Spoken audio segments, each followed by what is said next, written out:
Inova Casting, seu canal de educação executiva para a inovação. Apresentando Carol Badin.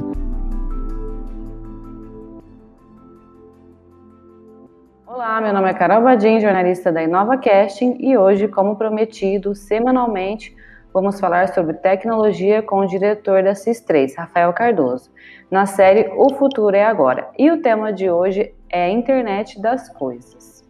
Primeiro eu quero agradecer a participação do Rafael aqui semanalmente para tirar um pouquinho das nossas dúvidas referente à tecnologia. E a primeira pergunta é: o que é a Internet das Coisas? Oi, Carol. Continuando o nosso tema, né, o futuro é agora. Eu acho que nada mais futurístico, talvez, né, ou que vai colocar o mundo de fato no futuro, né, especialmente quando a gente pensa naquele futuro, sei lá, distópico ou cinematográfico, ou o futuro conectado que a gente via em séries, filmes, né, dos anos 80, quando a gente fazia previsão, às vezes, de como seriam os anos 90, 2000. Eu acho até legal me lembrar da série dos Jetsons, né? Que a gente falava. Tem até uma zoeira que fala, né? A gente achava que em 2020 ia ter carro voando, né? Mas não. Exato.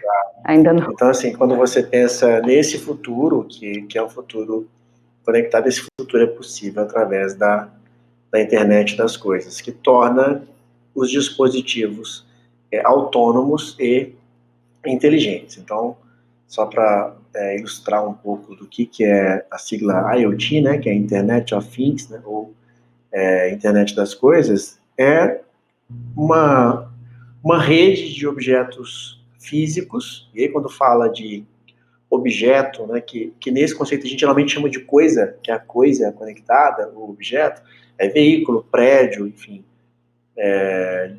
trator, até relógio, né, um smartwatch é um exemplo de IoT, sensores, né, que são capazes de se conectar, de se aglutinar, de se agrupar em redes, de falar protocolos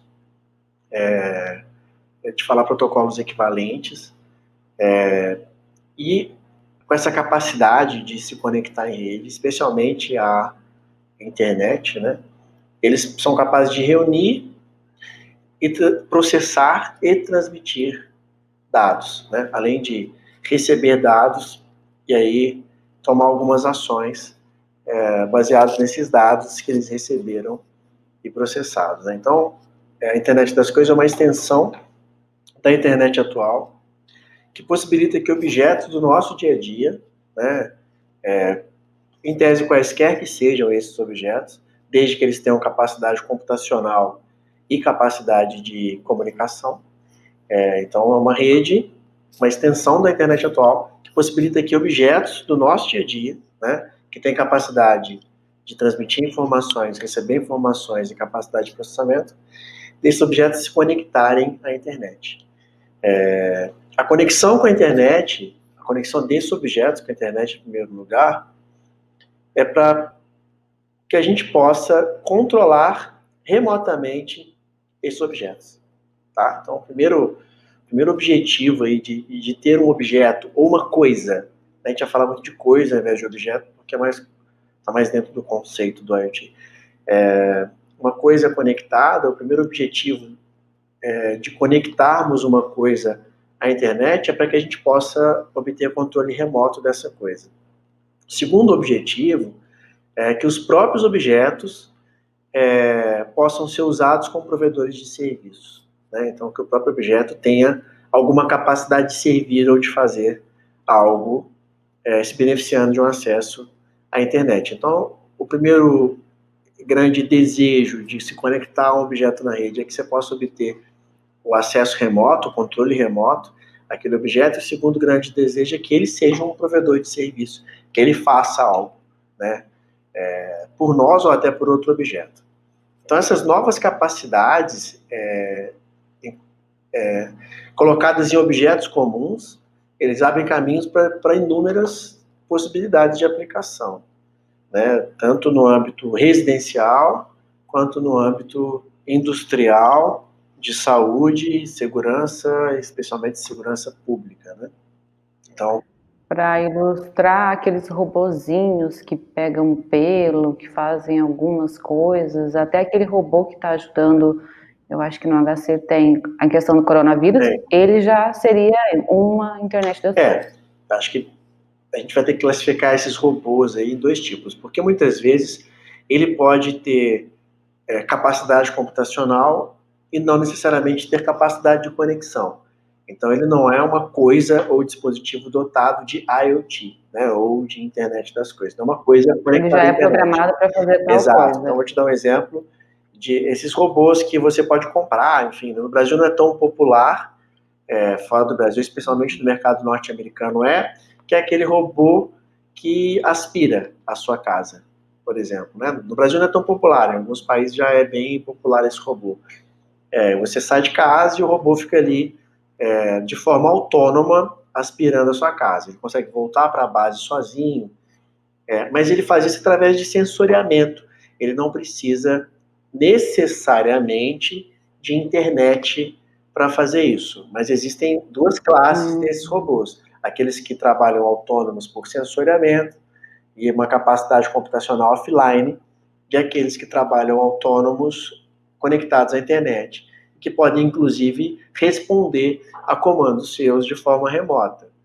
Então, se ele tem capacidade computacional para executar alguma tarefa e também tem capacidade de conexão, sim, ele é uma coisa conectada à internet. O que se fala, na verdade, né, é por isso que eu comecei a série, o vídeo, falando que eu acho que nada mais tão do futuro, né, ou talvez um futuro que não fosse tão esperado por nós, quando a gente fala de um futuro high-tech, tecnológico, do que coisas conectadas, coisas que sejam autônomas, coisas que executem tarefas sem que a gente necessariamente tenha que comandá-las, né? Por exemplo, eu estou longe, eu quero que a luz da minha sala acende. A banheira comece a colocar água para na hora que eu chegar e tomar banho. Isso já é uma internet das A coisas. internet das coisas. Você está falando de uma coisa que acessa a internet e tem aquele primeiro aspecto, né, do IoT, que é ele se conectar e esperar um comando seu. Então, quando você fala, por exemplo, às vezes a lâmpada não é a coisa que acessa a internet. A coisa pode ser um controlador da sua smart home, da sua casa inteligente ou digital ou conectada. Agora, a lâmpada também pode ser uma coisa. Então, você pode dotar uma lâmpada de acesso à internet, tá? Ela pode ter capacidade de acessar a internet, capacidade computacional e capacidade de receber um comando. Né? Então, essa capacidade pode fazer parte da sua lâmpada mesmo. A lâmpada, no bulbo dela, você pode usar algum protocolo, como, por exemplo, o Zigbee, por exemplo, para se conectar com algum dispositivo inteligente e usar isso como ponte para acessar a internet. E aí ela tem capacidade computacional e faz isso.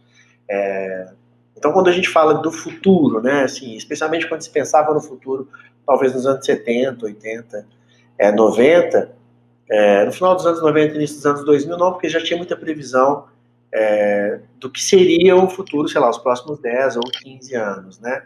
A gente não imaginava, por exemplo, nos anos 70, 80 e 90, que a capacidade computacional mais acessada pelas pessoas fosse o próprio celular.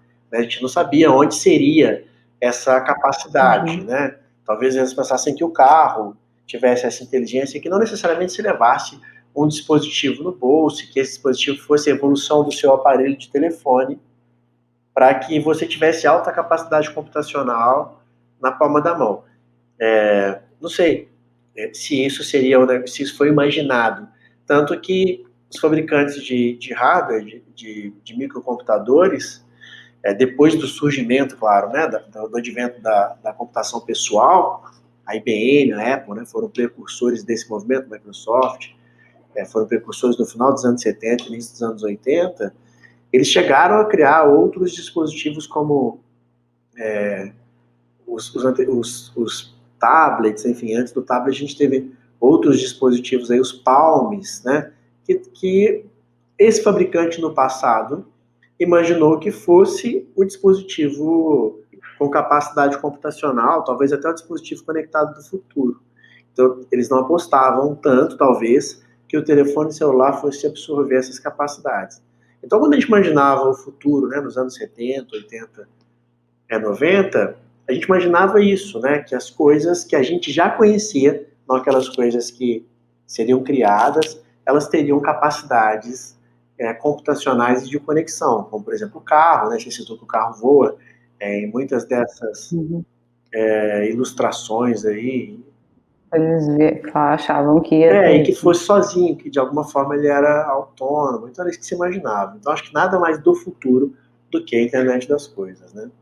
Só para trazer alguns números aí antes de falar de aplicação. Eu ia te perguntar um pouquinho sobre os números do mercado hoje. O mundo tem 7 bilhões de pessoas. Eu estou falando de um dado aproximado, eu não pesquisei isso antes, mas é aproximadamente isso, né? Quando você fala de 7 bilhões de pessoas no mundo.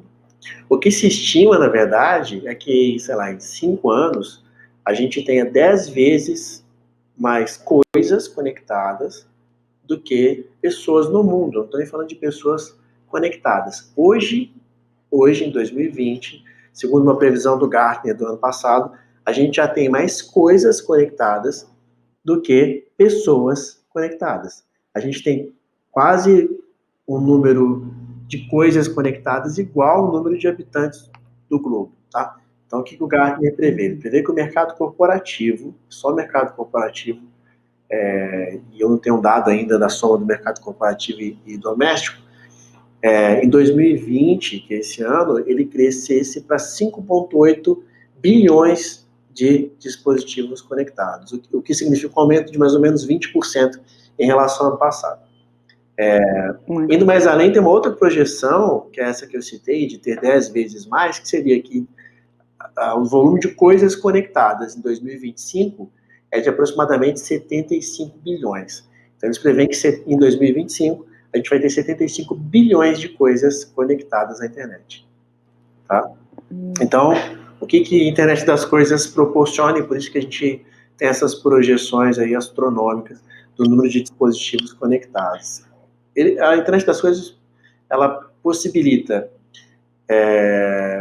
que a tecnologia da internet, né, tenha um próximo passo importante no cumprimento de tornar, de fato, o mundo conectado. Porque quando você fala que o mundo é conectado, na verdade não é o mundo, né?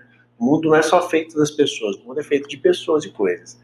Então, você tem, de fato, pessoas conectadas. O seu celular não é um exemplo de IoT, porque o celular, na verdade, é um dispositivo para que uma pessoa se conecte à internet, né? Então, ele não é uma coisa ou um dispositivo conectado. Ele é uma coisa que você usa como interface para se conectar, né? É você quem opera, é você quem comanda, enfim.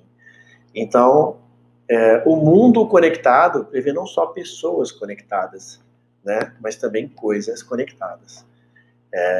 Ainda falando de investimento, né? A chinesa é uma chinesa que tem despontado muito em investimento de tecnologia, tanto no depósito de patentes, que acho que é um indicador legal de quem está inovando, né? Quem inova deposita muitas patentes. Esse título já foi da Apple há um tempo atrás, e ela já tem perdido espaço em número de depósitos de patentes para outros grandes fabricantes, especialmente aqueles de smartphones que são campeões em depósito de patente. A Xiaomi, chinesa, por exemplo, ela planeja investir 7,2 bilhões de dólares em 5G, inteligência artificial e internet das coisas até 2025. Então, tem um plano já de investimento formatado e divulgado de mais de 7 bilhões de dólares nos próximos 5 anos. Tá? Então, quando fala de números desse mercado, apesar da gente não achar que é algo distante, quer dizer, o investimento está aí, as previsões estão aí, o número de dispositivos conectados já é relevante, né? A gente está falando de um número quase igual ao número de pessoas do mundo, então já é um número muito relevante. A gente não tem tanta visibilidade, talvez, desses dispositivos e desse número, porque a gente ainda tem isso não foi popularizado para o uso cotidiano, para o uso doméstico. Né? Então, existe, por exemplo, coisas conectadas na sua casa. A sua cafeteira vai se conectar. Eu acho que, pensando assim, os principais eletrodomésticos que vão se conectar, vai ser a sua máquina de lavar, a sua geladeira e a sua secadora. Tá? A geladeira para que ela seja capaz, por exemplo, de monitorar aquilo que está armazenado nela, de fazer os pedidos, talvez, direto no supermercado, do que precisa ser colocado ali dentro, né? Sua máquina de lavar, para receber um comando para disparar alguma coisa. Então, isso talvez seja os dispositivos mais, os eletroeletrônicos, os eletrodomésticos, que sejam a próxima onda de conexão.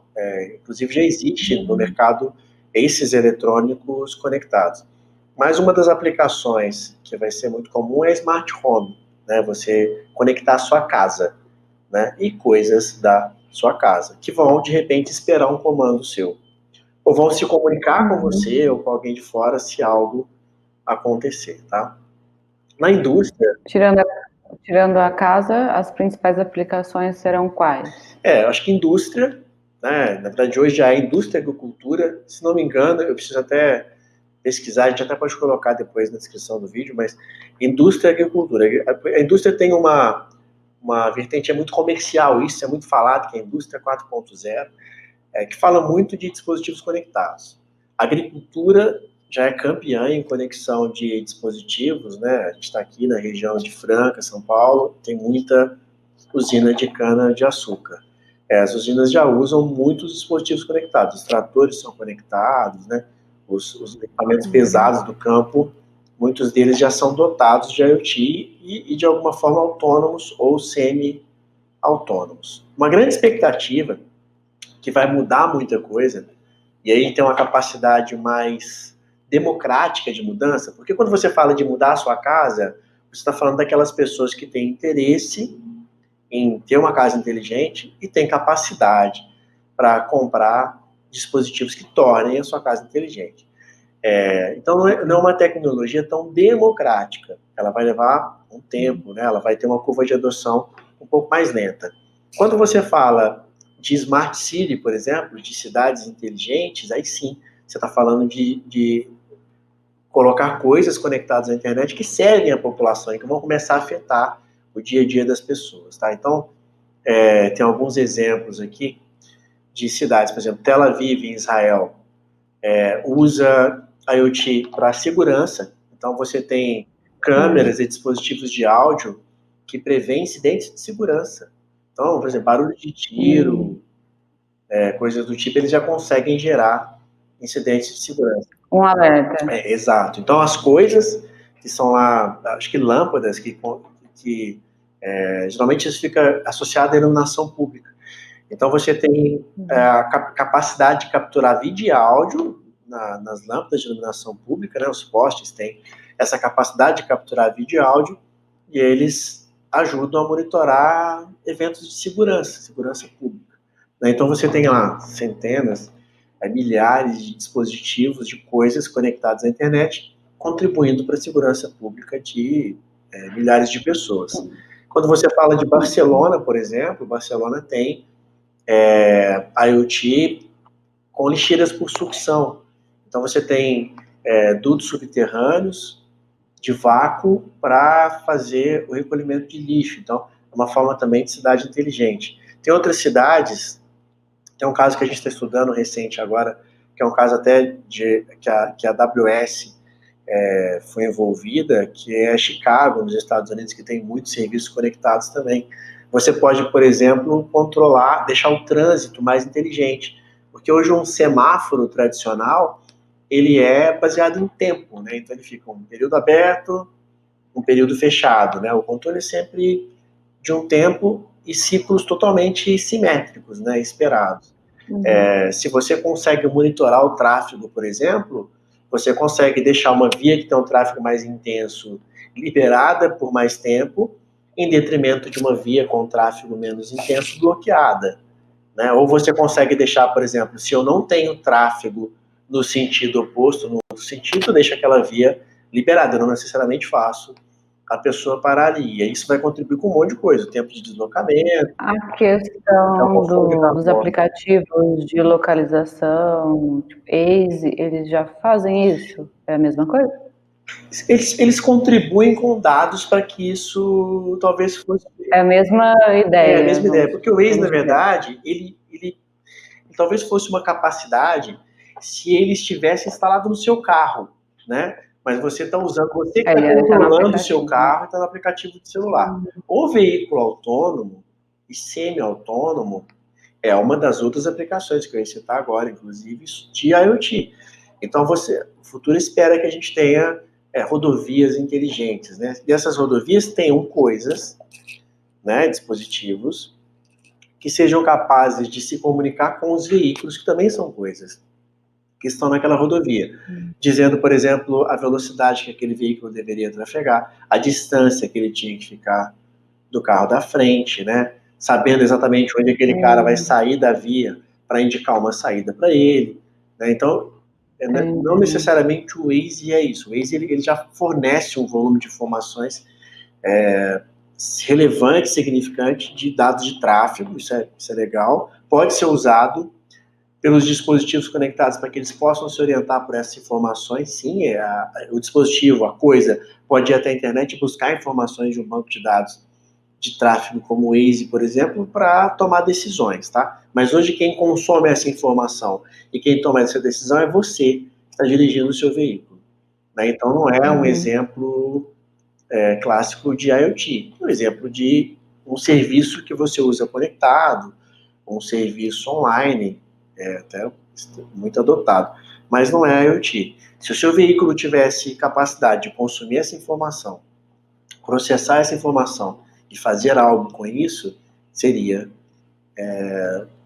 um exemplo de internet das coisas, né? Ele consome informação e, baseado nessa informação que ele consumiu, ele processa e decide, né? Então é esse o conceito, tá? E são as principais aplicações. Então, Smart Homes, a gente citou, né? Você pode fazer sistema de compra automática, né? Foi o que eu falei, né? Iluminação, você até citou o caso de iluminação. E até controlar a sua casa por voz. Então, Smart Home é uma forma de IoT. Então, por exemplo, muita gente já compra esses dispositivos que são relativamente baratos, né? O Alexa, Google Home.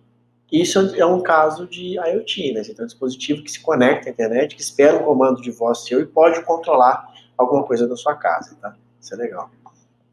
Os carros inteligentes, e aí, consequentemente, as rodovias inteligentes que também vão se comunicar com esses carros, porque um veículo conectado funcionaria melhor numa rodovia conectada, que ela pudesse trocar informações com ele. Hoje, o carro autônomo, o usual, o cotidiano, ele não necessariamente ele precisa de uma rodovia inteligente, né? Ele consegue se guiar usando inteligência artificial, se sensoriando e monitorando através de imagem, velocidade, né, sensor de distância, enfim, ele consome muita informação do meio, mas o meio não se comunica diretamente com ele, não através de uma comunicação de dados tradicional, né? O meio se comunica através de estímulos, né? Então, a distância, a velocidade, a temperatura, o vento, o clima, a luz, né? Que ele se orienta por todos esses estímulos, assim como nós. Também nos orientamos por isso. Então, o carro autônomo hoje, ele não necessariamente precisa de uma rodovia autônoma. Agora, se o carro autônomo utilizasse uma rodovia autônoma, ele ficaria mais seguro e certamente seria melhor. Então, espera-se que no futuro as rodovias também sejam conectadas. Já existem pilotos disso, né? No mundo de rodovias que são capazes de se comunicar com os veículos, então são coisas falando com coisas, tá? É uma coisa, um dispositivo da rodovia, falando com outra coisa, que é o veículo que trafega naquela rodovia e trocando informações com ele o tempo inteiro, em tempo real. E o assunto está muito bom e a gente volta no próximo episódio.